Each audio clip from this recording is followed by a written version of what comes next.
Halo, kembali lagi di channel ABC Palem. Ya, sebelumnya kita sudah membahas tentang gimana fitur penjualan dan kali ini dan untuk kesempatan kali ini kita untuk membahas fitur pembelian. Oke, fitur pembelian ada apa aja sih? Ya, kita nanti saya akan jelaskan terlebih dahulu apa saja fitur-fiturnya. Oke, nah di sini ada fitur-fitur yang sudah saya ringkas.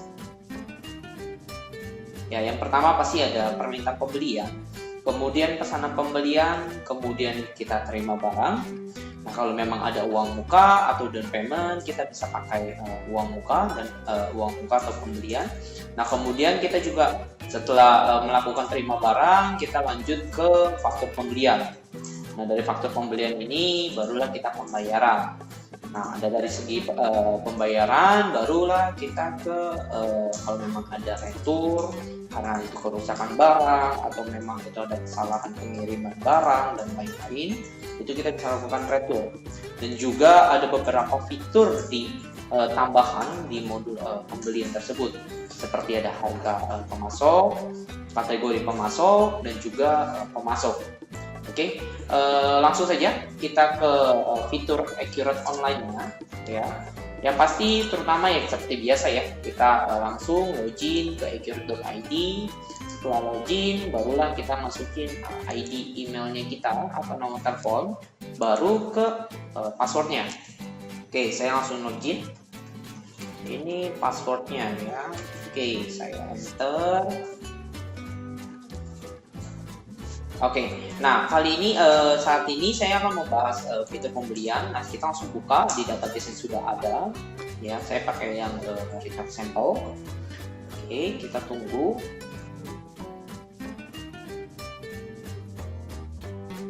Oke, nah kita langsung sudah masuk. Ini ada informasi. Kalau misalkan base pengguna baru, biasanya ada informasi. Kita tutup saja.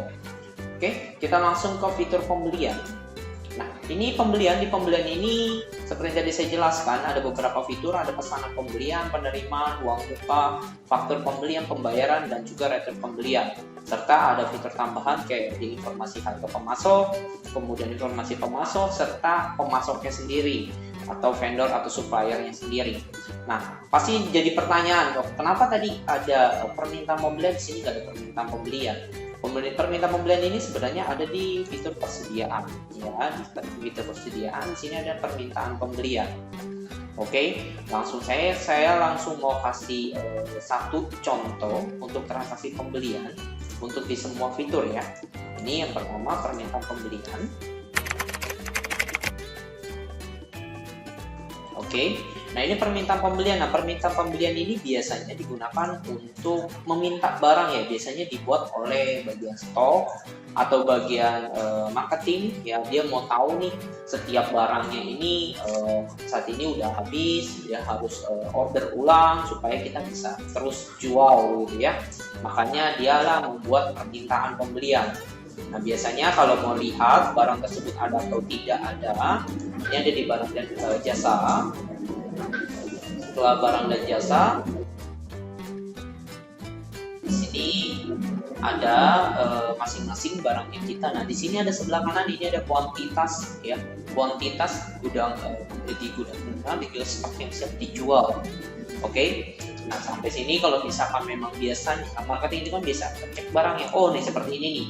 Ada barang misalkan 0, sorry ya ini jasa. Tapi kalau misalkan memang ada barang 0 seperti ini, yang biasanya dia minta untuk barang ini di order kembali. Begitu kepada bagian purchase order. Nah, barulah bagian permintaan tersebut yang membuat orderannya. Nah, di sini ada dua nih. Ya, ada tipe permintaannya. Ini ada beli barang sama kirim barang. Kalau beli barang dengan kirim barang. Kalau beli barang ya minta untuk dibeli, kalau dikirim ini untuk bisa jadi untuk perpindahan barang ya, atau juga untuk pengiriman gitu ya. Nah, kita biasanya ini karena kita mau beli, kita pilihnya beli barang. Oke, langsung saja pilih barangnya. Contoh, saya mau beli barang anti gores ya, anti gores iPhone 5. Oke. Anti gores iPhone 5 saya mau belinya 100 piece. Oke. kita langsung lanjut aja. Nah, ini juga ada tanggal permintaan kalau memang mau dipakai. Kalau memang tidak pun ya tidak masalah. Biasanya dia otomatis di Accurate Online itu langsung menimbulkan per tanggal hari ini ya. Tapi kalau kita mau setting boleh saja kita rubah. Oke, kita lanjut. Oke, sudah ya, ini kurang lebih seperti ini. Kemudian kita langsung cetak kalau mau dicetak ya. Tampilan cetaknya seperti ini.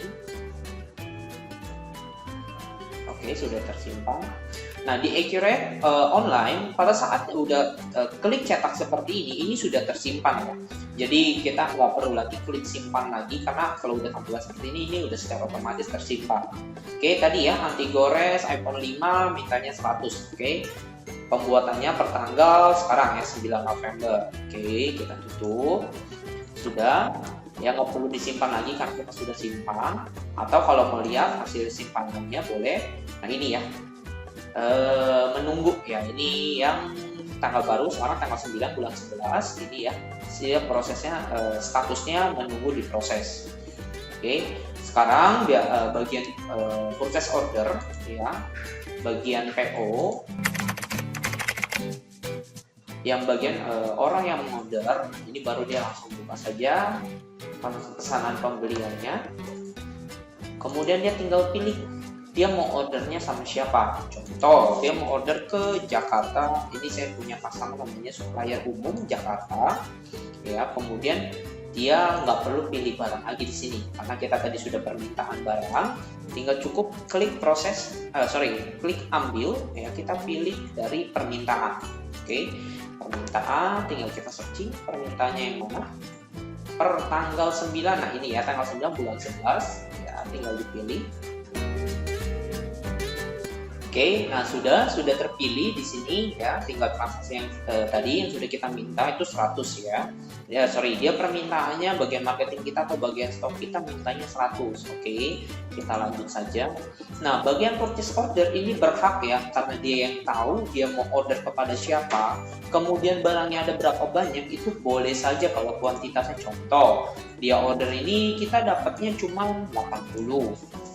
Ya, ini boleh saja. Oke, nah ini boleh saja begitu. Tinggal dikembalikan dia ordernya kepada si vendor tersebut dapatnya berapa.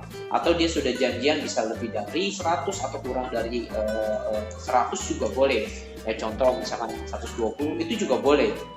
Oke, nah karena kita ini langsung standarnya aja dari permintaan yang tadi 100, kita order 100 ya. Kita lanjut. Sudah selesai ya, sama kita bisa print out ya, atau kita cetak ya, boleh kalau langsung dicetak. Oke, kita cetak. Oke, ini tampilan cetaknya seperti tadi ya, kita juga sudah langsung secara otomatis ini tersimpan. Ya, nah ini sudah tersimpan ya, ini juga dia ada statusnya menunggu diproses. Oke, kita kembali lagi ke tadi persediaan permintaan barang. Tadi statusnya itu menunggu diproses ya. Kita lihat sekarang statusnya.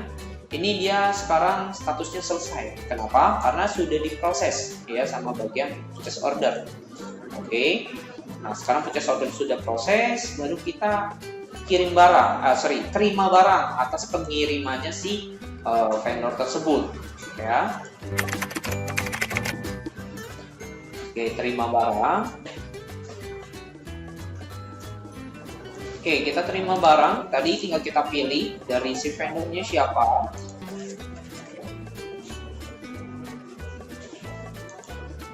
Oke, nah kita pilih ya, suppliernya itu Jakarta ya, tadi supplier Jakarta.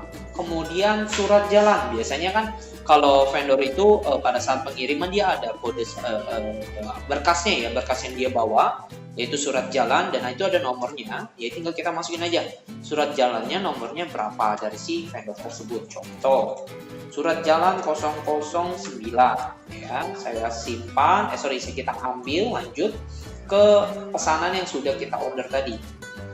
Oke. Ya, seperti ini ya. Oke, sudah. Ini tinggal proses lanjut. Sudah 100 piece ya. Karena kita orderannya 100, ya kita harusnya sih terimanya 100. Kurang lebih seperti itu. Kita lanjut, kita cetak lagi, boleh. Atau mau langsung simpan juga boleh, ya. Saya cetak aja, biarin tampilannya terlihat. Ya, kurang lebih seperti ini sudah terima barang, ya. 100 piece full kita terima. Oke, nah sudah setelah kita terima barang, barulah kita ditagihkan, gitu ya. Ini progres umumnya biasanya setelah kita terima barang itu ditagihkan. Terkadang juga ada juga yang beberapa vendor pada saat pengiriman langsung dengan juga tagihan. Boleh juga seperti itu. Jadi kita bisa proses dua dari terima barang, kemudian bikin faktur, atau kita bikin faktur aja, itu sebenarnya di Ecro sudah dianggap sebagai terima barang. Seperti itu ya. Jadi kalau misalkan memang kurang lebih prosesnya tadi dari terima barang kita ditagihkan, berarti terima barang dulu langsung ditagihkan. Kita langsung catat tagihannya begitu ya. Nah, karena ini kita ada fitur uang muka tadi dari penjelasan saya sebelumnya, maka itu saya akan jelaskan juga uang muka ya, fitur uang muka. Nah, sebenarnya fitur uang muka ini adalah fitur yang terpisah dari masing-masing fitur ya. Maksudnya terpisah adalah biasanya uang muka ini karena kan saya tadi kalau dari progres kan pesanan pembelian, kemudian permintaan pembelian, pesanan pembelian, kemudian terima barang. Sebenarnya uang muka ini prosesnya nggak seperti itu ya. Ada juga yang berbeda. Yang menggunakan uang muka itu biasanya dari pesanan pembelian, biasanya baru kita harus lakukan uang muka dulu atau pembayaran di awal, baru kita ditagihkan ya. Kemudian ada juga yang pesanan pembelian, kemudian kita pembayaran dulu uang muka, baru kita terima barang ya, baru kita dianggap sebagai pelunasan gitu ya. Ada juga yang seperti itu.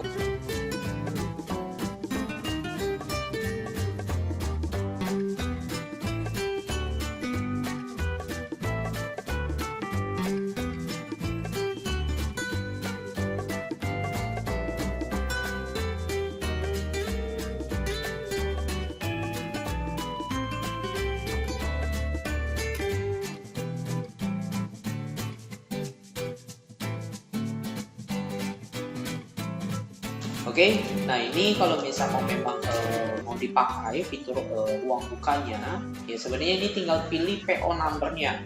Karena memang tadi kita udah prosesnya sampai terima barang, maka biasanya itu udah harus langsung penagihan. Tapi kalau mau pakai fitur DP, biasanya dari pesanan pembelian DP dulu, ya. Uang muka dulu dicatat di sini uang mukanya mau berapa, atas PO apa, baru nanti tinggal progres ke pembayaran. Oke, atau faktur kita tagihkan. Oke, ini kita lanjut. Nah, kita langsung ke fitur pembeliannya di faktur invoice ya, invoice pembelian ya, faktur pembelian.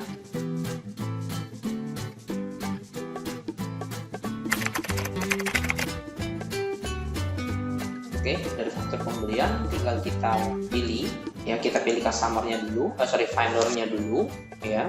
Tadi Jakarta. Oke, setelah Jakarta jangan lupa nomor invoice-nya atau nomor fakturnya yang ditagihkan oleh si vendor tersebut berapa. Saya samain saja tadi 09 PI 09. Saya tinggal ambil prosesnya tadi dari penerimaan barang karena kita sudah sampai terima barang. Oke, terima barang. Oke, sudah, tinggal saya lanjut. Ya, nilainya sudah ada, kemudian ada nilai PPN-nya juga karena ini barang tersebut kena PPN. Oke, nah udah, kemudian kita cetak.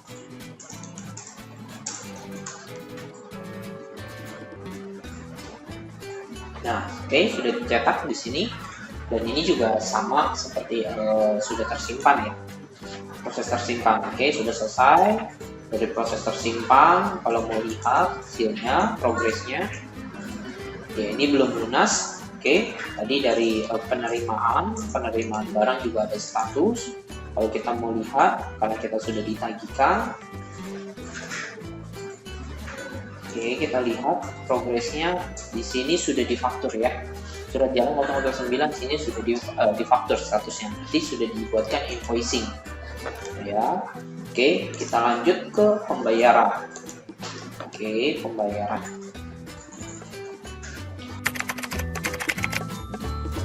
Oke, nah ini pembayaran, tinggal kita pilih vendornya.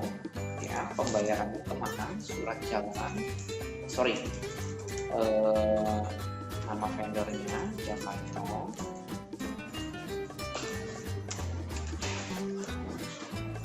Oke, Jakarta. Kemudian kita tinggal pilih banknya. Kita mau bayar pakai bank mana? Saya pakai bank BCA. Oke, nanti di sini ada metode bayarnya. Kita ada tunai, ada cek giro, transfer. Jadi sebenarnya tinggal dikembalikan nih, kalau memang mau pakai giro ya silakan giro, kemudian masukin nomornya, kemudian tanggal ceknya berapa, tanggal cairnya kapan gitu ya. Kemudian kalau misalkan pakai transfer bank juga bisa, tinggal pilih banknya, kita mau pakai bank apa. Kalau memang sudah di setting nanti dia akan keluar. Oke, kita pilih pakai yang tunai. Oke, saya pilih ambil fakturnya.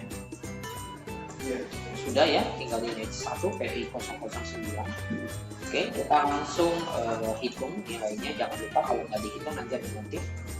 Oke, selesai. Sudah, kita simpan saja.